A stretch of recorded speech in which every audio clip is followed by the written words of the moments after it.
Hey everyone, welcome back to the channel. Today we're talking about something that affects all of us every single day, Wi-Fi. Specifically, public Wi-Fi.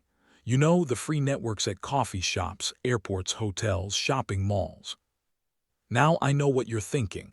It's just Wi-Fi, what's the big deal? Well, that's exactly what hackers are counting on. So grab your phone, turn off that auto-connect feature, and let me show you why your Wi-Fi could actually be putting you in serious danger. Let's start with the most basic problem, unencrypted networks. When you connect to a public Wi-Fi network, especially one without a password, your data is essentially traveling through the air in plain text.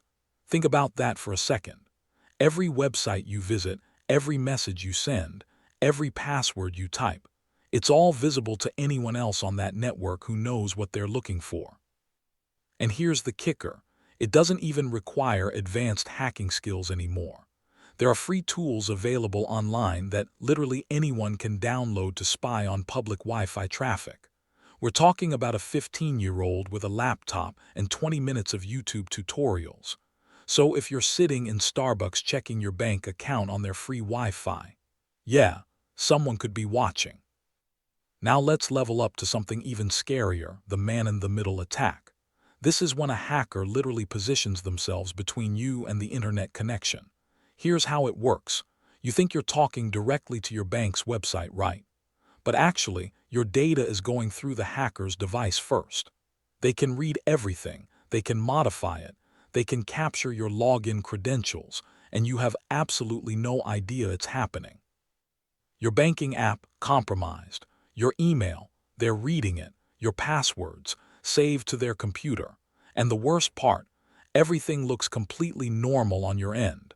The websites load just fine, everything seems secure, but in reality, someone is sitting there collecting every piece of information you're sending.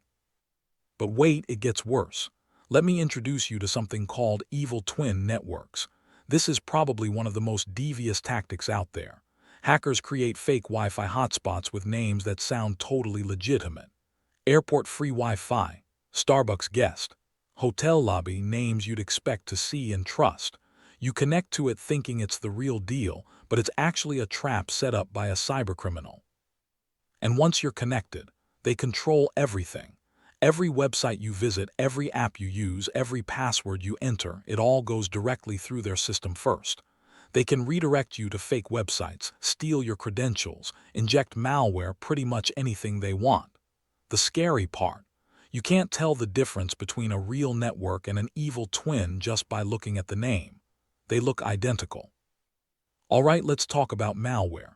Public Wi-Fi is basically a highway for distributing viruses and malicious software. One common trick is fake software updates. You're connected to public Wi-Fi and suddenly you get a pop-up saying, your Flash player is out of date, click here to update. Seems innocent enough, right? Wrong.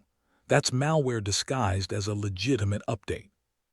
Another method is through file sharing vulnerabilities. If you have file sharing turned on, which many people do by default, hackers on the same network can access your device and plant malicious files directly onto your computer or phone. We're talking keyloggers that record everything you type, ransomware that locks your files, spyware that tracks your every move. And all it takes is one connection to the wrong network. Now here's something that really freaks me out: session hijacking. Even if you log into a website securely, hackers can steal what's called your session cookie. Think of a session cookie like a temporary pass that says, hey, this person already logged in, they're good to go. It's what keeps you logged into Facebook or Gmail without having to enter your password every 5 seconds. But on public Wi-Fi, hackers can grab that cookie and use it to impersonate you.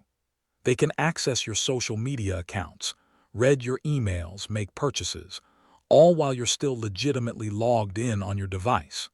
You could be sitting there scrolling through Instagram, completely unaware that someone across the coffee shop is posting from your account or reading your DMs. Okay, I know this all sounds terrifying, but don't panic. There are actually some really simple steps you can take to protect yourself. First and most important, use a VPN, a virtual private network. This encrypts all of your internet traffic, making it unreadable to anyone trying to spy on you. Think of it like putting all your data in an armored truck instead of sending it on a postcard. There are tons of great VPN services out there, many with free options. Second, always make sure websites are using HTTPS, that little lock icon in your browser's address bar. That means the connection is encrypted. If you don't see it, don't enter any sensitive information. Third, turn off automatic connections and file sharing. Your phone shouldn't be connecting to every Wi-Fi network it sees, and you definitely don't want file sharing enabled in public places. Fourth, for anything really sensitive like banking or shopping, just use your mobile data instead. Yes, it uses your data plan, but it's way more secure than public Wi-Fi. And finally, use two-factor authentication wherever possible. Even if someone steals your password, they still can't access your account without that second verification step. So look, I'm not saying you should never use public Wi-Fi. It's convenient, it's everywhere, and sometimes you really need it. But you need to be smart about it. Don't do your banking on it. Don't enter passwords if you can avoid it. Don't assume it's safe just because it's at a reputable business. And seriously, invest in a good VPN. It's one of the best things you can do for your online security. Remember this: if the Wi-Fi is free and convenient, ask yourself what you're really paying for it with. Because nothing is truly free, and in this case, the cost could be your personal data, your identity, or your financial security. Stay safe out there, folks. If you found this video helpful, hit that like button and subscribe for more cybersecurity tips. And hey, if you're watching this on public Wi-Fi right now, maybe disconnect and switch to your mobile data. Just saying.